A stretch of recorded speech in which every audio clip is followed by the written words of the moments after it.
तो बच्चों, आज मैं आपको सुनाने जा रही हूँ चॉकलेट वाली चुड़ैल की कहानी। तो कुछ समय पहले की बात है।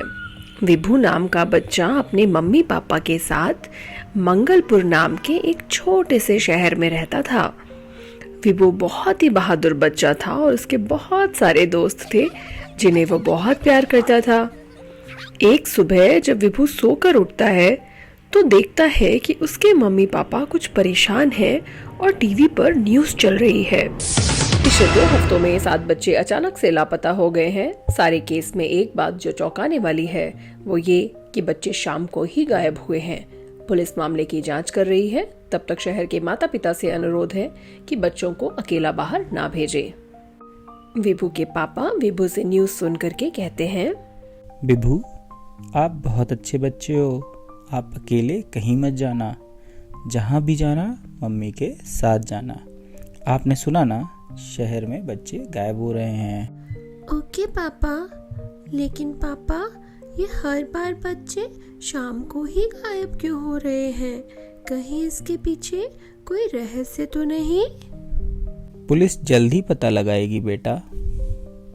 विभू शाम को पार्क में खेलने जाना बंद कर देता है और अगली ही शाम विभू अपनी गली में देखता है कि एक अजीब सी औरत उसके दोस्तों आर्यन और चिंकी को चमकदार रैपर वाली चॉकलेट बांट रही है, जिसकी आंखें हल्की लाल चमक रही हैं और उसकी परछाई जमीन पर इंसानी नहीं बल्कि टेढ़े पंजों वाली चुड़ैल जैसी दिख रही है।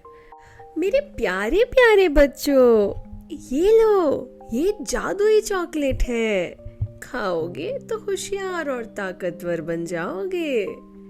मेरे साथ चलो, मैं तुम्हें ऐसी बहुत सारी चॉकलेट दूंगी।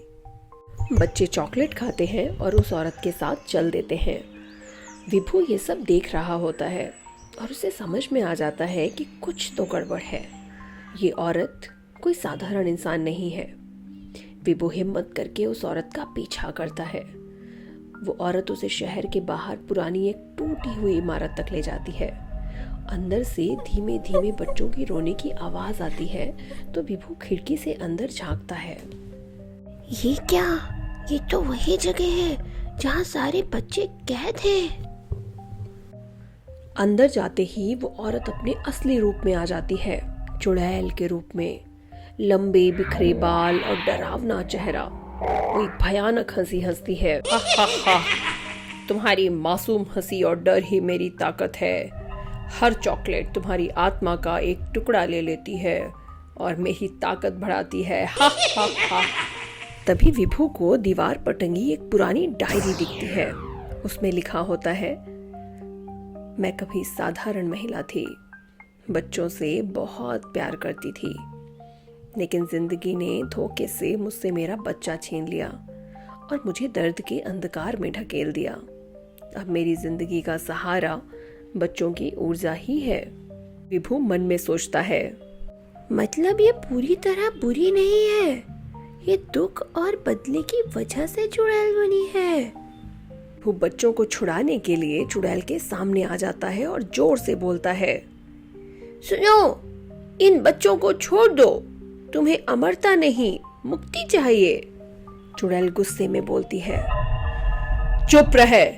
सैकड़ों साल से मैं अपने बच्चों को जाल में फंसाती आई हूँ। मुझे कोई नहीं रोक सकता।